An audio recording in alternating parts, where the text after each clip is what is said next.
අදත් අපි prepositions පහක් සහ එහි භාවිතයන් ගැන ඉගෙන ගන්න යන්නේ. ඉන් පසුව පුංචි ක්‍රියාකාරකමක් මේ වීඩියෝ එකේ අවසානයේ තියෙනවා.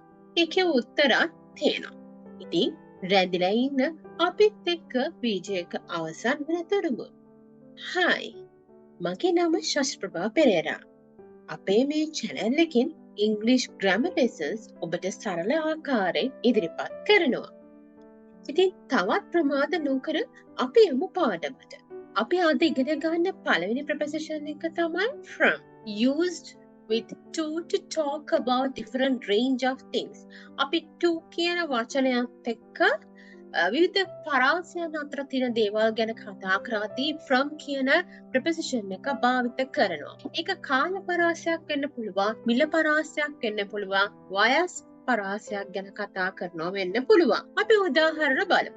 Prices of goods sold in that shop ranges from $50 to $200. ඒ කියන්නේ මෙතනදී ඒ කඩේ තියෙන බඩුවල මිල ගණන් $50 සිට $200 දක්වා කියලා. ඊළඟට බලමු. The river flows from north to south. මේ ගඟ ගලන්නේ උතුරේ සිට දකුණටයි කියලා. He has 3 children ranging in age from 8 to 18. එහි තේරුම තමයි ඔහුට අවුරුදු 8 සිට 18 දක්වා වූ දරුවන් තිදෙනෙක් සිටිනවා. The seminar was held last Friday from 4 p.m. to 6 p.m. ගිය සෙකුරාදා සෙමිනාර් එකක් තිබුණේ හෙන්දේවි 4 සිට සවස 6 දක්වා. හොඳයි මං හිතනවා මේ ටික පැහැදිලි වුණා කියලා.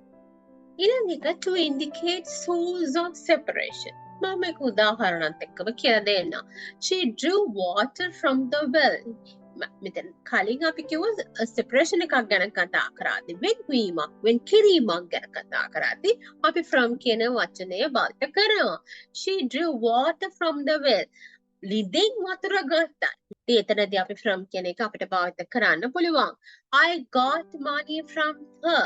ඉතින් මට මුදල් ලැබුණ ක්‍රමය උනේ ඇයි? ඇයි තමයි මට මුදල් ලබා දුන්නේ? එතකොට මෙතනදී මට from කියන වචනය භාවිත කරන්න පුළුවන්. ඊළඟට to indicate an origin. We use from to refer where someone or something starts or originate. ඉතින් කොහේ සම්භවයක් තියෙන කෙනෙක්ද නැත්නම් යාපන තෙන්නේ කොහෙන්ද කියන්නත් අපි from කියන වචනේ භාවිත කරනවා. He is from Spain. එයා ස්පාඤ්ඤයෙන්.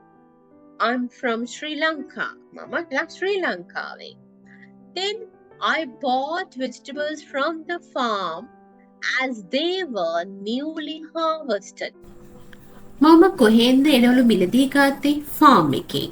ගත්ත තැන කියන්න මම from කියන preposition එක භාවිත කළා. Since used for time from a certain time till the time of speaking. අපි since එක භාවිත කරන්නේ කාලය ගැන කතා කරද්දී. නිශ්චිත කාලයක සිට දැන් කතා කරන කාලය දක්වා කියන අදහස දෙන්න අපි since කියන වචනේ භාවිත කරනවා. අපි උදාහරණ බලමු. I'm working in this office since 2012. මම මේ කාර්යාලයේ 2012 සිට වැඩ කරනවා. 2012 ඉඳන් සිට වැඩ කරනවා කියන මෙතනදී අදහස් කරන්නේ මම දැනුත් එතන වැඩ කරනවා. ඊළඟ preposition එක for. අපි for එක භාවිත කරනවා හේතුවක් කියන්නේ. ඒකයි අපි purpose එකක් කියන්නේ. I'm going for lunch. I'm starving. මට හොඳටම බඩගිනි. ඒක නිසා මම දහවල් ආහාරය ගන්න යනවා. මම යන්න හේතුව මගේ දහවල් ආහාරය ගැනීම සඳහායි.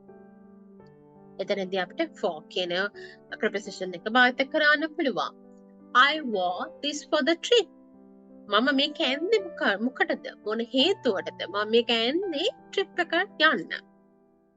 ඊළඟට to describe an extent or duration. We are going to France for 2 months. කාල සීමාවක් ගැන කතා කරන්න. මෙතනදී උදාහරණයක් එක කිව්වොත් we are going to France for 2 months. මම ප්‍රංශයට යන මාස 2කට. එතන මම ඉන්න කාලය තමයි මාස 2ක් එහෙ. ඉතින් මෙතනදී මම for කියන වචනේ භාවිත කළා. For is used to refer to an exchange. It was sold for $150. හුවමාරුයි මං ගැන කතා කරද්දී අපිට for කියන වචනය භාවිත කරන්න පුළුවන්.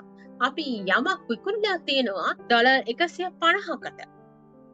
ඉතින් අපි යමක් දීලා තියෙන්නේ ඒ වෙනුවෙන් අපි $150ක් අරගෙන. ඉතින් මෙතනදී හුවමාරුවක් සිදු වෙලා තියෙනවා.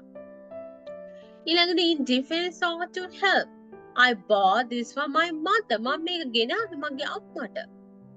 We must fight for our rights අපේ අයිතීන් වෙනුවෙන් අපි සටන් කරන්න ඕනේ. ඉතින් මෙතනදී අපිට for කියන වචනේ භාවිත කරන්න පුළුවන්. defense කියලා අපි කතා කරන්නේ අපි ආරක්ෂාව සම්බන්ධයෙන් කතා කරද්දී. during used with periods of time. කාලයත් එක්ක තමයි අපි කතා කරන්නේ. during Christmas. නත්තල් කාලේ we decorate our houses. නත්තල් කාලේ අපි අපේ ගෙවල් සරසනවා. During the holidays we go on trips. නිවාඩු කාලේ අපි විනෝද ගමන් යනවා. අපිට යම්කිසි කාලයක් තුළ සිද්ධ වෙච්ච දෙයක් ගැන කතා කරද්දී during පාවිච්චි කරන්න පුළුවන්. Till used with time and places. It means up to. අපි මේ till කියන වචනේ භාවිත කරන්නේ කාලය සහ ස්ථාන ගැන කතා කරා. දක්වා කියන තේරුම තමයි මෙතනදී එන්නේ. She decorated the hall till midnight. මධ්‍යම රාත්‍රිය දක්වා ඇය ශාලාව සරසුවා. Wait till next week. ලබන සතිය දක්වා ඉන්න. He didn't come home till 10 p.m. ඔහු රෑ 10 වනතුරු ගෙදර ආවේ නැහැ. හොඳයි. දැන් ඔයගොල්ලන්ට පුළුවන් වීඩියෝ එක පෝස් කරලා ඇක්ටිවිටීස් කර කර යන්න. ඊට පස්සේ ඔයගොල්ලන්ට මොකලෙන් උත්තර බලා ගන්න පුළුවන්. ඔයගොල්ලන් තාමත් අපේ channel එක subscribe කරලා නැත්නම් අමතක නොකර subscribe කරන්න. ඒ වගේම like එකක් comment එකක් දාන්න අමතක කරන්න එපා. තවත් අයත් එක්ක අපේ channel එක බෙදා ගන්න අමතක කරන්න එපා.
අද පාඩම මෙතනින් මම අවසන් කරනවා. නැවතත් වීඩියෝ එකකින් හමු වෙනතුරු ඔබට ආයුබෝවන්.